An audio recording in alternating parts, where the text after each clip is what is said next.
মূলত উদ্যোগটা নিচ্ছে ইন্টারন্যাশনাল চেঞ্জ মেকার থেকে। এটা মূলত আন্তর্জাতিক স্বেচ্ছাসেবী একটি সংস্থা যেটি কাজ করছে বিশ্বের প্রায় 75+ দেশে এসডিজি নিয়ে।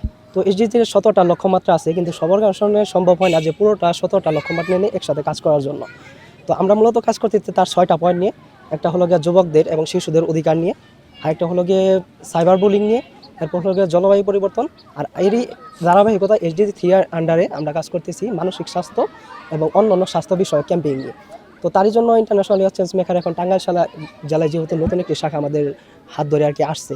তো মূলত আমাদের কমিটিটা হয়েছিল 2025 সালের ডিসেম্বর মাসে, এবং তারই ধারাবাহিকতা আমরা ফার্স্টে উত্তরটা নিয়েছিলাম ফেব্রুয়ারি মাসের 2 তারিখের মধ্যে একটা আমরা আইডিয়াস প্ল্যানিং সেমিনার করা। তো ওই সেমিনারের বাস্তবায়নিকতায় ধারাবাহিকতায় আমরা প্ল্যান করছিলাম যেটা আমাদের বিল পাস হয়েছে, যে সামনে একটা মেডিকেল ক্যাম্পিং করা। তো এটা ডেট ফিক্স করা হয়েছিল, শুরুতে আমরা নির্বাচন আগে দিতে চাইছিলাম, কিন্তু ওই সময় আর কি বিভিন্ন কার্যক্রমের জন্য আমাদের সম্ভব হয় নাই। তো তারপর আমরা ফিক্স করলাম যে যেহেতু রোজার শুরুতে আর কি দেওয়া যায় কিনা। তো এর জন্য আমরা 20 তারিখ আর কি ডেট ফিক্স করার পর এখন এই যে কার্যক্রমটা করতেছি, যে টাঙ্গাইলে বিভিন্ন অঞ্চলের মানুষ আসে, বিশেষ করে যে বস্তি অঞ্চলটা। তো এরা হলো বিভিন্ন সময় হলো চিকিৎসার আওতাভুক্তহীনতায় থাকে, যে তাদের দেখার মতো এরকম কেউ নাই, এমনকি প্রশাসনও নিয়মিত কার্যক্রম তাদের মধ্যে করতে পারতেছে না। এবং আমাদের যদি পাশেই যদি সদর হসপিটালের কথাবার্তা বলি, তো এখানে দেখা যায় যে এই রোগীরা এমনকি যার পরে নিজেরা অসুস্থ হয়ে যায় এতটুকু ভিড়ের কারণে। ডাক্তারও সে প্রয়োজনের মতো যতটুকু থাকা দরকার এতটুকু ডাক্তারও নেই।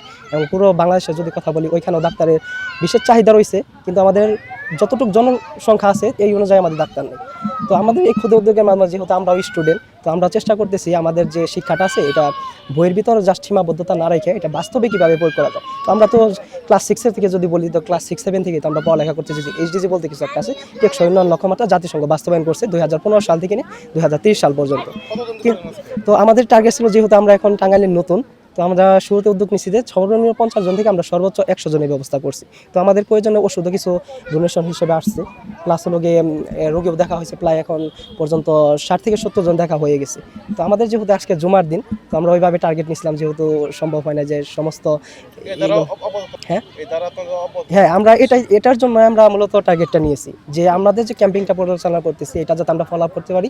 তার এই ধারাবাহিকতা আমরা আবার লিস্ট করতেছি, ডেটা কালেক্ট করতেছি যে কোন রোগীর নাম কি, তার সমস্যা কি, প্লাস তার বয়সটা কত, যাতে এটা পরবর্তীতে বিভিন্ন যে এনজিও আছে, এমনকি আমাদের যে সরকার অর্গানাইজেশনটা আছে, এখানে আমরা রিপোর্ট পাঠিয়ে অন্তত মাসে যাতে একটা করে ক্যাম্পিং করতে পারি। এমনকি টাঙ্গাইলের বিভিন্ন শুধু যা সদরের ভিতর না, এমনকি সদরের বাইরে যে অন্যান্য 12টা থানা আছে, ওইখানে যাতে আমরা নিয়মিত কার্যক্রম করতে পারি, এই অনুযায়ী আমরা এই ডেটাগুলো কালেক্ট করতেছি, যাতে আমাদের এই কার্যক্রমগুলো নিয়মিত ফলো আপ হতে থাকে।